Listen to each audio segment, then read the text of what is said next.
Well, it goes back to, there were two big names that, for most religions to get a real start, you have to have a charismatic founder, and then you have to have the second generation. So you go back to Charles Taze Russell and Judge Rutherford, and it's sort of like Joseph Smith and Brigham Young.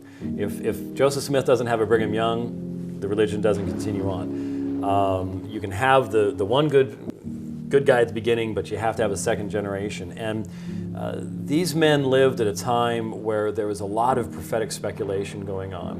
And one of the things that has fundamentally defined Jehovah's Witnesses is they've always been looking forward to a very imminent return of Christ. That's and so there's been this tiptoe expectancy. Expectancy, and also combining it with the teaching that only our group is going to be saved when he comes. So if you dare question us and you're not in our group, and it does happen tomorrow, so much for you.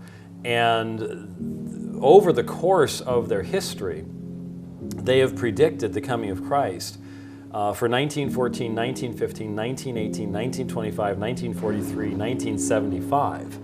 And then they got the idea, this doesn't work well. And so while they keep the imminent idea, they've had to start adjusting a little bit to the reality that, well, after the 1975 failed prophecy, over 1 million people left the movement. Wow. And they don't want to lose 1 million people again. Yes. And so they've basically stopped setting dates while keeping the anticipation very, very high. But they're having to struggle with the fact that, remember I said 1914 was the first time they had done this. They had said that Christ had returned back in the 1800s invisibly. And then he was going to come physically at that time. Well, what they did is they changed that teaching over time to where Christ returned invisibly in 1914. This they got from the old failed Millerite movement.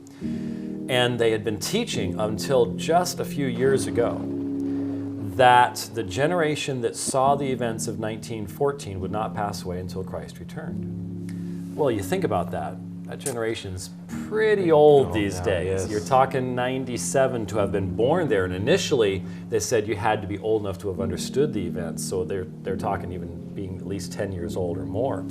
That generation's pretty much gone.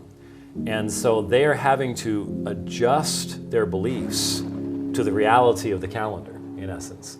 And it's fascinating to watch the things that they were emphasizing as I spoke with Jehovah's Witnesses in the 1980s, no longer emphasizing them today.